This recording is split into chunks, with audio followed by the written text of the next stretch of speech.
saya Nina Pitaloka Dan saya Nurdiawanti dari jurusan Manajemen Bisnis Universitas Pelita Bangsa.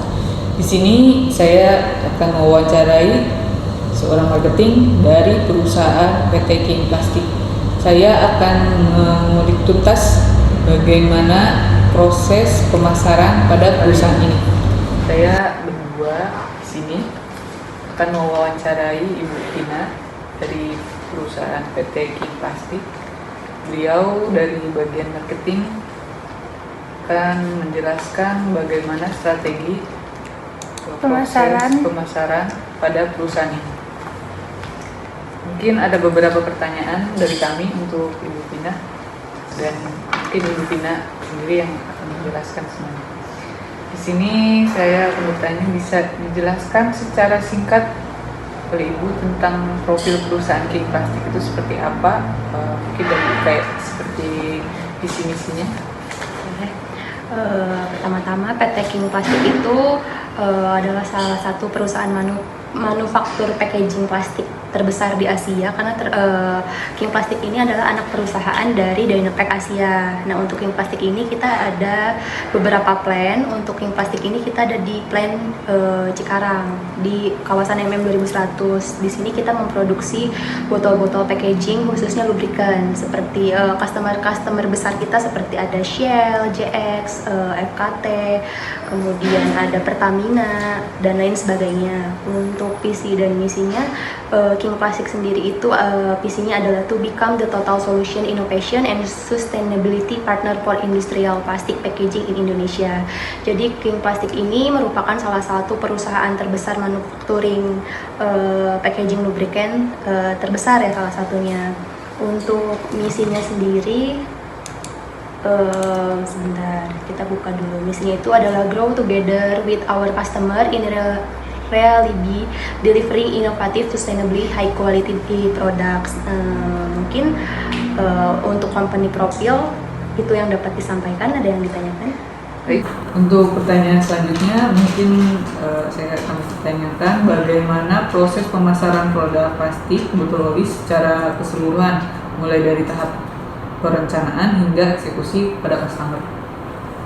Oke, untuk tahap perencanaan pemasarannya, pertama kalau misalnya kita sudah ada pada customer existing, pemasarannya kita kan tinggal gimana caranya kita mempertahankan order customer tersebut. Itu tadi kita pertama menjaga kualitasnya supaya customer itu percaya untuk repeat order lagi nih sama kita. Gimana caranya, challengingnya untuk di marketing itu ya, gimana caranya menjaga kepercayaan customer supaya dia order lagi sama kita. Terus kemudian kalau dari customer existing itu tantangannya adalah setiap customer kan pasti mereka punya project baru kan, kayak misalnya desain baru atau label baru atau apa. Gimana caranya kita membangun kepercayaan kepada customer supaya mereka kasih itu project baru itu ke kita. Nah, caranya ya kalau misalnya kita, contohnya kayak Yamalub. Di sini kan produk unggulan kita kan dari produk Yamalub kan, besar di produk Yamalub. Ini Yamalub ini kita adalah juara satu desain. Dari desain Yamalub kita juara satu di antara kompetitor yang lain. Makanya si customer itu, berapa Tolpiller itu memilih kita untuk suppliernya mereka dari Yamalub, karena kita menang dari segi desain, dari segi label, dari segi harga kita menang. Untuk tantangan dari customer baru, sekarang tantangannya kan ini perusahaan manufaktur packaging ini kan nggak cuma satu, banyak kan. Nah, gimana caranya kita meyakinkan customer baru di luar sana untuk mempercayakan kita sebagai supplier mereka, karena kita ada perusahaan yang udah cukup besar, kita udah punya brand image, relasinya juga udah lumayan banyak. Contohnya kayak misalnya kita Pertamina menunjuk kita sebagai supplier Yamalub karena kita ditunjuk Yamaha sebagai tadi pemenang desain gitu kan.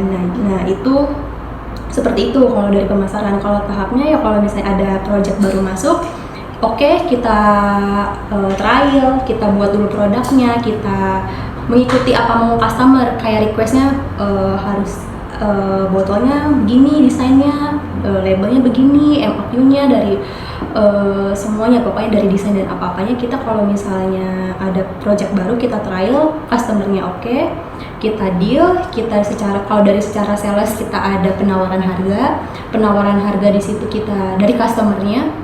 Biasanya suka ada nawar nih, kayak harganya bisa nggak Bu lebih diturunin gitu kan.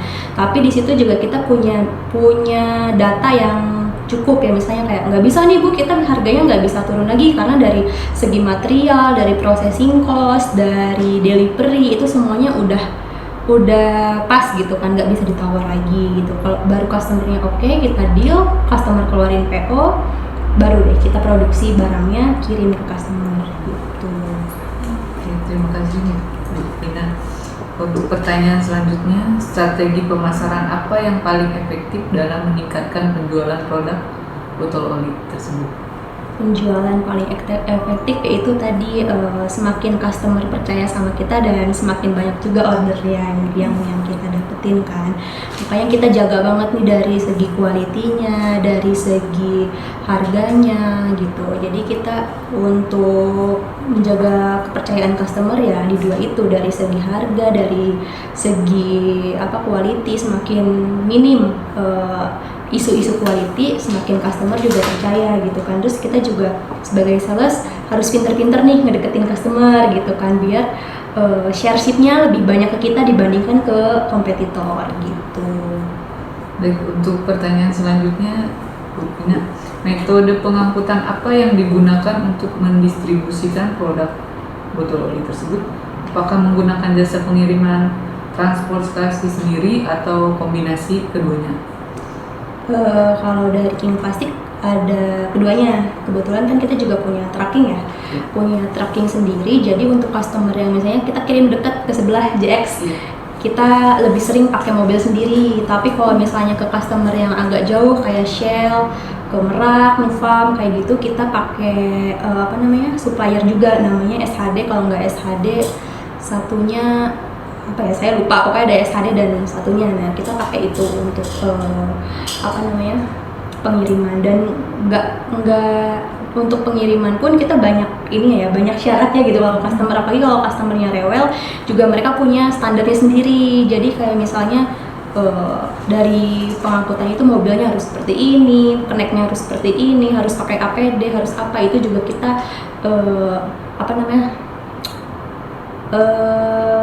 fokus juga ke situ supaya delivery-nya lancar gitu kan, memenuhi SOP-nya customer juga gitu. Mungkin ada pertanyaan selanjutnya dari Bu Nina. Dari Ibu, pertanyaannya terkait metode pemasaran. Metode pemasaran apa yang dominan digunakan untuk memasarkan produk botol oli? Apakah melalui ekspor, distributor, ataupun penjualan langsung? Kebetulan dari sisi ketiganya ya. Distributor ada, ekspor ada, penjualan langsung ada. Jadi contohnya kalau ekspor kita bukan ke lubricant sih, kayak lebih ke chemical. Jadi kayak botol-botol jerrycan untuk pupuk-pupuk tanaman. Nah, kita sekarang ekspornya lebih fokus di situ. Kalau botol oli masih banyak kan lokal. Nah, kalau untuk yang distributor, contohnya kayak misalnya kita kan ada beberapa plan produksinya nggak semuanya sama kan, nggak semuanya lubrikan kan, plastik, packaging plastiknya. Misalnya si plan ini butuh barang tapi di mereka nggak bisa produksi, jadi dialihin ke kita, istilahnya subcon. Jadi di PO customer tetap turun ke plan yang misalnya ke DP3, tapi DP3 lagi nggak bisa produksi, kita yang produksiin, jadi kita yang distributorin melalui kita. Untuk ekspor juga kita lumayan sering ekspor. Untuk cap yang lalu juga ada, untuk jerrycan BASF juga ada. Sama yang tadi secara langsung juga banyak ya, kayak misalnya Shell, JX, FKT itu ordernya secara langsung ke kita, nggak tanpa melalui perantara gitu. Pertanyaan selanjutnya kayak sistem komisi dan bonus. Bagaimana sistem komisi dan bonus bagi tim pemasaran di perusahaan? Kalau bonus ya, karena kita punya satu cabang, ibaratnya kan kita dari grup Dynapack Asia, cabang kita kan banyak, ada beberapa plan. Sistemnya bonusnya itu kalau misalnya perusahaannya profit, kita dapat bonus. Tapi misalnya kalau perusahaannya minus, ya sabar aja lah ya. Sabar aja. Jadi kita tuh kalau karena grup, jadi saling menutupi. Satu untung semua, satu rugi semua, satu dapat bonus semua, satu nggak dapat ya kita juga nggak dapat gitu. Kalau dari secara bonus ya kayak gitu, nggak tergantung dari misalnya nih penjualan bulan ini gede nih, sales dapat bonus, enggak. Jadi dapat bonusnya rata, nggak cuma sales doang kalau yang dapat bonus gitu, semuanya dapat. Terakhir ya Bu, bagaimana perusahaan memastikan produk sampai ke tujuan dengan aman dan tepat waktu? Kalau itu, jadi setiap customer nih pasti ada grupnya, grup eksternal nih, misalnya kayak udah kita juga punya delivery schedule dari customer. Misalnya customer minta kirim untuk tanggal 29 misalnya, minta kirim tanggal 29, jam tibanya ini, kita udah punya jadwalnya, terus kita juga punya grup sama SHD misalnya. Jadi kita bisa tracking nih, si mobil ini udah sampai mana ya, udah sampai ke tempat tujuan atau belum gitu kan. Kalau misalnya ada kendala dari delivery atau dari PPIC, konfirmasi ke sales, mobilnya kena macet, bisa minta tolong nggak dinegoin untuk jam tibanya ditoleransi gitu kan. Jadi kita bisa mantau secara langsung si mobil dan angkutannya ini udah sampai mana gitu, bisa tracking sendiri. Ada pertanyaan dari saya, Mak. Tambahan untuk proses pembuatan surat jalan seperti Yang kayak invoice gitu ya, apakah Ya. boleh dilampirkan untuk sebagai contoh Tapi kalau nggak bisa juga nggak apa-apa kok Bu.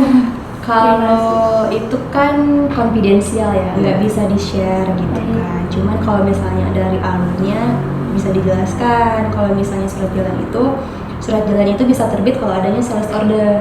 Jadi misalnya ada order dari customer, saya proses SO-nya, nanti dari SO terbit di PPIC sebagai PO. PO-nya bukan production order kalau di PPIC, tapi bukan purchase order kalau di PPIC, tapi production order. Jadi production order dibuat di PPIC, nanti diterusin ke produksi gitu kan. Kalau barangnya udah siap kirim, baru bisa terbit surat jalan. Surat jalannya harus ditanda tangan, dicap basah sama customer bahwa barang udah diterima. Surat jalannya balik ke kita baru bisa tagih di invoice gitu. Nggak lupa juga faktur pajaknya. Mungkin itu saja Bu pertanyaan dari kami berdua. Terima kasih atas waktu dan informasi yang telah dibagikan. Saya berharap semoga informasi ini bisa bermanfaat bagi teman-teman sekalian yang ingin mempelajari lebih lanjut tentang dunia pemasaran. Terima kasih.